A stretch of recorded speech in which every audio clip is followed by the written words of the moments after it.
नमस्कार. मी भाऊ तोरसेकर. तुम्ही बघत आहात प्रतिपक्ष. मित्रांनो, आजच्या रेकॉर्डिंग मध्ये थोडा फरक दिसेल की नेहमीप्रमाणे मागची मोकळी भिंत नाहीये, ती गायब झाली आहे.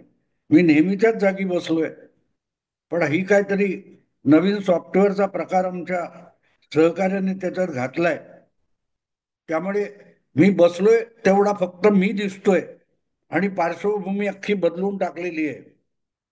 ठीक आहे. ह्या सगळ्या तंत्रज्ञानाने काय काय गमती जमती करून ठेवलेल्या आहेत, ह्याचा मी पण अनुभव घेतोय.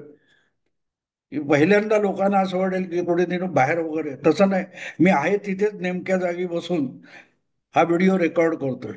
मित्रांनो, आज मी एक म्हणाल तर एक अर्धा किंवा 5-7 भागांची एक मालिका तयार करायचं ठरवलंय. गूढकथा.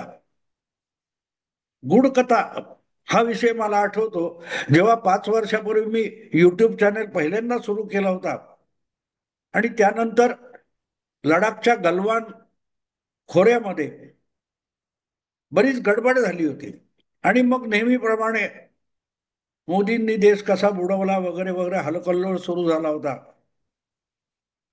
आणि युद्ध युद्ध परिस्थिती, युद्धातले डावपेच हे समजावण्यासाठी मी गलवानची गूढकथा किंवा लडाखची गूढकथा असे काहीतरी 5-6 भाग तेव्हा केलेले होते. आणि अनेक माजी सेनाधिकाऱ्यांनी सुद्धा माझं कौतुक केलं होतं. आणि मला एक गोष्ट आठवते त्याच्यामध्ये, आता हयात नाहीत. एअर चीफ मार्शल बार्बोरा होते, ते रिटायर झालेले. ते मूळचे आसामचे. पण हे, आणि त्यांना मराठी पण कळत नव्हतं. पण हे एअर चीफ मार्शल बार्बोरा यांचं मी कुठल्या तरी एका, मला वाटते न्यूज 18 वगैरे या चॅनेलवरच्या चर्चेत ते पॅनेलमध्ये होते. आणि त्यांनी एक भूमिका मांडली होती. आणि ती भूमिका ते जितकी स्पष्ट करत होते, तितका त्या मूर्ख अँकरला त्याचा आशय पण कळत नव्हता. आणि तो खोड्यासारखे प्रश्न विचारत होता. त्यामुळे एअर मार्शल बार्बोरा कमालीचे इरिटेट झालेले, प्रक्षुब्ध झालेले दिसत होते. पण ते ज्या प्रकारची सुरक्षा नीती किंवा सुरक्षा नीतीची दिशा स्पष्ट करून सांगत होते, ती मला मोलाची वाटली. आणि म्हणून त्यांनी जे मांडलेलं होते भूमिका, सुरक्षा नीती कशी असावी, याच्यावरच एक मी मराठीत व्हिडिओ केला होता. आता मी केलेला व्हिडिओ मराठीत तो बरोबरांवर असला तरी आसामी असलेले बरोबर ते ऐकतील असं बिलकुल शक्य नव्हतं. पण तो त्यांनी बघितला. हे कौतुकास्पद, माझ्यासाठी अभिमानाची गोष्ट होती. याचं कारण पुण्यातले एक आपले मराठी लेफ्टनंट जनरल रिटायर झालेले यांनी तो ऐकला होता. आणि त्यांनी अगत्याने त्याची link air chief marshal Barbora यांना पाठवली होती. आणि त्यांना मी काय बोललोय मराठीमध्ये ते आधी समजावलं. म्हणाले, तुम्ही बघा, ऐका, तुम्हाला कळणार नाही मराठी कदाचित, पण तुम्ही जे म्हणाला होता तो आशय असा होता, असं या माणसाने मराठीत मांडले, जरा ऐका. आणि तुम्हाला गंमत वाटेल मित्रांनो, बार्बोरा यांनी, ते जे मराठी अधिकारी होते, मी मुद्दाम नाव इथे सांगत नाही, त्या अधिकाऱ्यांना सांगितलं, मला हा जो कोणी पत्रकार आहे भाऊ तोरसेकर, त्याचा फोन नंबर पाहिजे, कारण मला त्याच्याशी बोलायचंय. तर ते जे मराठी अधिकारी होते त्यांनी मला फोन केला, व असा असा आहे, तुमचा नंबर मी त्यांना देऊ का? म्हटलं, त्यांचाच नंबर मला द्या, मी त्यांचं अभिनंदन करीन की त्यांनी मराठी व्हिडिओ ऐकला, माझी दखल घेतली. नाही नाही म्हणाले, त्यांचा हट्ट आहे की त्यांनाच तुम्हाला फोन करायचा आहे, तुम्ही करू नका. बरं म्हटलं, द्या नंबर आणि मला वेळ सांगा. म्हणजे मी त्यावेळेला काही बिझी राहणार नाही. आणि बरोबरांचा फोन आला. आणि मला वाटलं ठीक आहे, आपण मांडलेले, त्यांनी सांगितलेले मुद्दे आपण योग्यरित्या मांडले म्हणून ते पाठ थोपटतील वगैरे वगैरे. पण बरोबर आहे ना, कौतुक वेगळ्या गोष्टीचं होतं. ते मला म्हणाले की अरे, मी त्या प्रोग्राम मध्ये पॅनेलमध्ये होतो आणि मी जो मुद्दा त्या चर्चेला दिशा देण्यासाठी सांगत होतो, तो तिथल्या अँकरला आणि इतर पॅनलिस्टच्या मेंदूत सुद्धा शिरला नाही. तर तू कसा समजून घेतलास युद्धशास्त्राचा किंवा रक्षा व्यवस्थेचा तुझा अभ्यास काय आहे? म्हटलं काही अभ्यास नाही, मी एक सामान्य पत्रकार आहे, पण मी जगात घडणाऱ्या घटना आणि वेगवेगळ्या व्यक्ती त्यांना समजून घेण्याचा प्रयत्न करतो. त्यामुळे म्हटलं तुम्ही बोलत होता ते मी समजून घेण्याचा प्रयत्न केला आणि मला जे समजलं ते मी मराठीत मांडलं. ते म्हणाले 100% म्हणे 100% तू बरोबर बोललायस. जे मला सांगायचं होतं ते नेमकं हेच होतं. मला अमुक अमुक लेफ्टनंट जनरल त्यांनी समजावलं. मला मराठी कळत नाही पण समजावलं. आणि तुम्हाला मित्रांनो गंमत वाटेल, त्यांनी माझ्याकडून माझा ईमेल घेतला होता आणि नंतर अशाच काही काही गोष्टी त्यांचे कुठचे व्हिडिओ असतील किंवा त्यांना सुचलेला एखादा विषय असेल वेगळा कुठचा, ते मला लिंक पाठवायचे की तू याच्यावर बोल, हा लोकांपर्यंत गेला पाहिजे. हे स्वतःची पाठ थोपटून घेण्यासाठी सांगत नाही, पण मुद्दा असा असतो की युद्ध ही गंमत नाहीये, व्हिडिओ गेम नाहीये, 2020 किंवा मर्यादित षटकांचा क्रिकेट सामना नाहीये किंवा एखाद्या गल्ली बोळातली लोकसभेची किंवा पोटनिवडणूक नाहीये. इथे दीर्घकालीन प्लॅनिंग लागतं, खूप मोठी तयारी आणि दीर्घकाळ तयारी करावी लागते. आणि त्यामध्ये बर्बोरा यांचं जे वक्तव्य होतं गलवान आणि काय ते संपूर्ण लडाख वगैरेच्या बाबतीत, त्यात त्यांनी असं म्हटलं होतं की सुरक्षा व्यवस्था कशी असते, तर शत्रूने आपल्यावर हल्ला केला तर आपण त्याला उत्तर कसं द्यायचं हा त्याचा एक भाग आहे. पण त्यापेक्षाही आपण शत्रूवर हल्ला करू का याची भीती शत्रूच्या मनात निर्माण करणं, ही खरी काय ती डिफेन्स पॉलिसी असली पाहिजे. की तो सतत बचावाच्या भूमिकेत राहायला पाहिजे, तरच तुमच्या डिफेन्स पॉलिसीला अर्थ असतो. कोणीतरी हल्ला केला आपण काय करणार, म्हणजे आपण आधीच घाबरलेलो असलो तरी आपल्याकडे कितीही कसलीही हत्यार साधनं आणि व्यवस्था असली तरी त्याचा उपयोग नसतो, कारण तुम्ही बचावात्मक भूमिकेत आहात. आपण युद्ध हरू ही मानसिकता आपल्याला डिफेन्सिव्ह करते. आणि त्यामुळे ऑफेन्सिव्ह डिफेन्स ऑफेन्सिव्ह डिफेन्स म्हणजे मला माझा बचाव करायचा आहे, पण माझ्या मनात जराही शंका आली की शत्रू माझ्यावर हल्ला करणार आहे तर मी आधी शत्रूवर हल्ला करीन, याची भीती शत्रूला प्रतिस्पर्ध्याला सातत्याने वाटत राहणं ही सुरक्षा नीती असली पाहिजे, डिफेन्स पॉलिसी असली पाहिजे. हजारो वर्षामध्ये भारतावर शेकड्यांनी आक्रमण झाली, पण भारताने कोणावरही आक्रमण केलं नाही. असं असताना सुद्धा आपल्यावर युद्धखोरीचा आरोप होईल ह्या चुकीच्या अपराध गणनामध्ये किंवा न्यूनगंडामध्ये आपण देशाचं सैन्य आणि युद्ध काय ते डिफेन्स पॉलिसी चालवू शकत नाही. हत्यारं कमी असली चालतील, पण ऑफेन्सिव्ह डिफेन्स असला पाहिजे. आपण हत्यारं कोणावर कशी वापरू याची शत्रूच्या मनात भीती निर्माण करणं, त्याला ऑफेन्सिव्ह डिफेन्स म्हणतात. आणि ते असावं याचा पहिला उच्चार त्या गलवान प्रकरणानंतर ज्या टीव्हीवर चर्चा चालायच्या त्यामध्ये air chief marshal Barbora retired यांनी केला होता. आणि मला आठवतं, मी अजूनही तुम्हाला माझ्या अगदी 2020च्या युट्यूबचे जे आहेत पडलेले व्हिडिओ त्याच्यामध्ये ते मिळेल. आणि म्हणून मग मी ठरवलं होतं की गलवानमध्ये काय झालं कसं झालं याच्यावर गूढ कथा म्हणून मी 4-5 व्हिडिओ केले होते. आज मला परत एकदा तसं वाटते की आपण जी काय आत्ता चर्चा ऑपरेशन सिंदूर नंतर चालू आहे त्यामध्ये ज्यांना खरोखरच काय झालंय कसं झालंय आपलं कुठलंही फारसं नुकसान न होता आपल्या निरपराधांचा बळी गेलेला आहे ही वस्तुस्थिती आहे. पण त्यामुळे आपल्याला पाकिस्तानला धडा शिकवण्याचा अधिकार मिळाला, संधी मिळाली.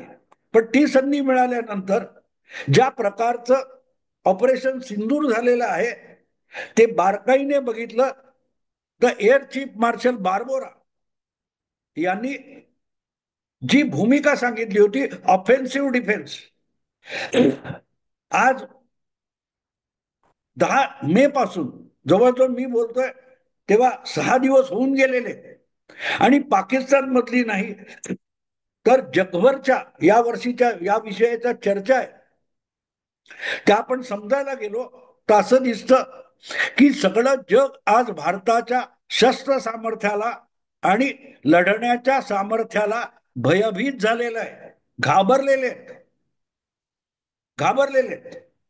अमेरिका सुद्धा हादरून गेलेली आहे, चीन गडबडलेला आहे, आणि आपण फक्त 4 दिवस म्हटलं तर छुटपुट गोष्टी केल्या. काय तर इथून क्षेपणास्त्र पाठवली आणि दहशतवाद्यांचे अड्डे उडवले, त्यांची अनेक क्षेपणास्त्र निकामी करून टाकली, त्यांच्या एअर डिफेन्स सिस्टीम तोडून टाकल्यात, त्यांचे 8-9 काय ते हवाई अड्डे किंवा हवाई तळ उद्ध्वस्त केलेत. पण त्याचा परिणाम बघितला, जगाच्या सायकीवर झालेला परिणाम.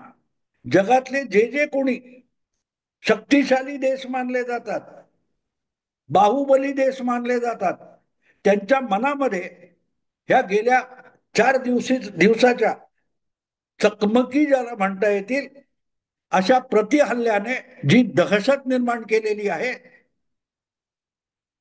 आपल्या जवानांचं कर्तृत्व कौशल्य, आपल्या सेनापती आणि रक्षण विषयक जे कोणी आहेत चाणक्य, त्यांची काय ती नेपथ्य रचना आणि आपल्याकडे असलेली बहुतांशी देशी साधनं, हत्यार, या तिघांची किंवा चौघांची मिळून झालेली जी एक दहशत आहे याला मित्रांनो ऑफेन्सिव्ह डिफेन्स म्हणतात. आणि ऑफेन्सिव्ह डिफेन्सचा सगळ्यात मोठा अर्थ असा असतो की तुम्ही हल्ला करेल याची भीती असतेच, तुम्ही कधी कसा आकस्मिक हल्ला कराल आणि आपण प्रत्येक गाफील राहिलो तर संपलो, ही धारणा जेव्हा शत्रूच्या मनात निर्माण होते त्याला ऑफेन्सिव्ह डिफेन्स म्हणतात, आक्रमक बचाव. आणि याविषयी गेल्या 70 वर्षामध्ये आपण कधी तसे वागत नसल्यामुळे आपण काय करणार, निषेध करणार, आपण युनोत जाणार. हे जे काय आपलं मूर्खपणाचं धोरण आतापर्यंत होतं त्यावरच बार्बोरांनी त्या चर्चेमध्ये 5 वर्षापूर्वी हल्ला केला होता, आणि आज ते हयात नाही आहेत, पण मोदींनी किंवा आजच्या भारत सरकारने आणि आजच्या भारतीय लष्कराने ते धोरण यशस्वी करून दाखवलेलं आहे. आणि म्हणून असं धोरण यशस्वी होण्यामागची कारण काय, आता पण मी बोलतोय तेव्हा, आज पण मी अनेक व्हिडिओ बघतोय, अनेक चॅनेलवर बघतोय, अजूनही कोणाला सुगावा लागलेला नाही की इतकं पिन पॉइंटेड नेमक्या जागी आपली क्षेपणास्त्र, आपले ड्रोन्स, आपले हल्ले असे का जाऊन पोहोचले की इतर कशालाही धक्का लावला नाही, असं चिमटीत धरून आपण म्हणतो ना, ते चिमटीत धरून एकच काहीतरी वस्तू उचलली जाते, ते चायनीज असतात किंवा असलं खातात तेव्हा ते 2 काड्या घेऊन त्या बाउल मधलं एक तुकडा बरोबर उचलतात. किंवा आपण चिमटा घेतला तर हे बारीक सारीक काहीतरी काम करणारे सोनार असतात किंवा एखाद्या नाजूक वस्तूची असेंब्ली, घड्याळाची किंवा मोबाईल फोनची असेंब्ली करणारे असतात, त्यांच्या हातात छोटासा चिमटा असतो आणि त्या चिमट्याने अतिशय सूक्ष्म दिसणारी कुठली तरी वस्तू किंवा भाग, घटक, स्पेअर पार्ट ते उचलतात. तो जसा त्या चिमटीत बिंदूवर चिमटा न्यायचा आणि तो उचलायचा, तसा हा सगळा 7 ते 10 मेच्या दरम्यान घडलेला जो प्रकार आहे पाकिस्तानच्या बाबतीत, तो बारकाईने अभ्यास केला किंवा बघायला गेलं, समजायला गेलं तर अनेकांना कळत नाही इतकी पिन पॉइंटेड ऍक्शन झालीच कशी. भारताकडे ही इतकी पिन पॉइंटेड माहिती होती कुठून, आणि ती माहिती नसती तर मग हा पिन पॉइंटेड हल्ला झाला नसता, कुठेही कशी क्षेपणास्त्र सोडली गेली असती, ती कुठेतरी पडली असती, लोकांचं नागरी वस्तीचं पण नुकसान झालं असतं. आपण पहिला जो हल्ला केला 7 तारीखला 6-7च्या मध्यरात्री, तेव्हा फक्त अतिरेक्यांची जे अड्डे होते ते उद्ध्वस्त केले. वस्तीमध्ये, पाकिस्तानच्या नागरी वस्तीमध्ये नाही, पाकिस्तानच्या सरकारी कुठच्याही इन्स्टॉलेशनवर नाही, पाकिस्तानच्या कुठच्याही मिलिटरी इन्स्टॉलेशनला सुद्धा आपण धक्का लावला नव्हता. आणि हे मोदी असोत की लष्करी अधिकारी असोत परत परत सांगत होते की आम्ही मिलिटरी इन्स्टॉलेशनला सुद्धा धक्का लावलेला नाही. 10 तारीखला नेमक्या सगळ्या पाकिस्तानी हवाई दल, पाकिस्तानी लष्करी दल, हवाई तळ, डिफेन्स सिस्टीम, एअर डिफेन्स, सगळ्याच्या सगळं पिन पॉइंटेड उद्ध्वस्त केलं. आणि ही पिन पॉइंटेड माहिती ही गुप्तचर खात्याकडून येत असते. आणि म्हणून मी नेहमी म्हणतो की जेवढं तुमचं सैन्य आहे त्याची संख्या, रणगाडे, विमानं, युद्धनौका, या सगळ्या गोष्टी आहेत, पण त्यांनी हल्ला कुठे करायचा याची नेमकी माहिती जिथून येते ते म्हणजे अर्ध लष्कर असतं, अर्धी सेना असते. त्यांनी नेमकी माहिती दिली तरच तुमचा हल्ला भेदक आणि नेमका होतो आणि खर्च कमी, नुकसान कमी आणि फायदा जास्त असतो. आज सगळ्यांना अचानक इंदिरा गांधी आणि 1971चं युद्ध आठवलंय. पाकिस्तानचे 2 तुकडे पाडले, 8 दिवसात पश्चिम पाकिस्तान मधलं युद्ध संपवलं, पाकिस्तानचं कंबरडा तेव्हा मोडलं इंदिराजीने, हे सगळं आठवतं. तेव्हा मात्र भारतीय सैन्य जिंकलं नव्हतं, तेव्हा इंदिराजी जिंकल्या होत्या. जणू काय बांगलादेशात किंवा पाकिस्तानात सुद्धा हातात बंदूक AK-47 वगैरे होऊन इंदिराजी गेल्या होत्या. अशा थाटात मोदींना हिणवणारे बोलतात की आम्ही भारतीय सेनेचं अभिनंदन करतो, मोदींचं नाही. मग त्याच वेळेला इंदिराजींचं अभिनंदन का करता? का इंदिराजी स्वतः बंदूक किंवा तोफ चालवायला गेल्या होत्या? हा जो दुटप्पीपणा आहे, पण त्याच्यात पडायची गरज नाही, तो शुद्ध मूर्खपणा आहे, राजकीय हलकटपणा आहे. मुद्दा असा आहे की सॅम माणेकशा ही नावं आपल्या लक्षात असतात, नावं लक्षात असतात. मी तेव्हा सॅम माणेकशांनी युद्ध जिंकलं नव्हतं, असो, मुद्दा तो नाही. युद्ध नीती कशी असते, त्यावेळेला इंदिराजींना भेटायला निक्सन यांचे विशेष सल्लागार हेनरी किसिंजर आले होते. ते येणार आपल्याला भेटायला पंतप्रधान निवासात, तर इंदिराजींनी आपले लष्कर प्रमुख सॅम माणेकशा जनरल यांना नाश्त्याला बोलवलं आणि म्हणाले गणवेशात या. गणवेशात यायचं आणि बोलायचं नाही, नुसतं टेबलवर बसायचं. जेव्हा हेनरी किसिंजर समोर आले तेव्हा ओळख करून दिली आणि इंदिरा गांधींनी ते नुसतं गणवेश, आपला सरसेनापती गणवेशात बसलाय याचा अर्थ मी युद्ध करणार आहे, हे डायरेक्टली हेनरी किसिंजरना शब्द न वापरताना सांगितलं होतं. आणि ते महत्वाचं असतं. नरेंद्र मोदी जेव्हा म्हणतात की जो कुछ थोडी जमीन बची है वो भी मिट्टी में मिला देंगे, तर ते ऐकायचं आणि समजून घ्यायचं असतं. पण ते ऐकायचं नाही, समजून घ्यायचं नाही आणि खुळ्यासारखे प्रश्न पुढे पुढे पुढे विचारायचे, नाही तर पुढे पुढे पुढे आरोप करत राहायचे. मुद्दा माझा आजच्या पुरता इतकाच आहे की मी ही नवी मालिका तेवढ्यासाठी सादर करतोय की युद्ध जिंकण्यामध्ये गुप्तचर म्हणून काम करणारी माणसं आणि संघटना ह्या किती बहुमोलाच्या असतात की त्या एका बंदुकीला 100 बंदुकीपेक्षा जास्त ताकद देतात. एका विमानाला 1000 विमानांनी इतकी ताकद देतात. कारण पिन पॉइंटेड, लक्षात ठेवा, हे सगळं 4 दिवसातल्या घटना आहेत, या पिन पॉइंटेड आहेत. आणि त्या पिन पॉइंट एवढ्यासाठी झाल्या की नेमकी माहिती भारताकडे होती. आणि मग असा प्रश्न येतो, ती नेमकी माहिती कशी आली?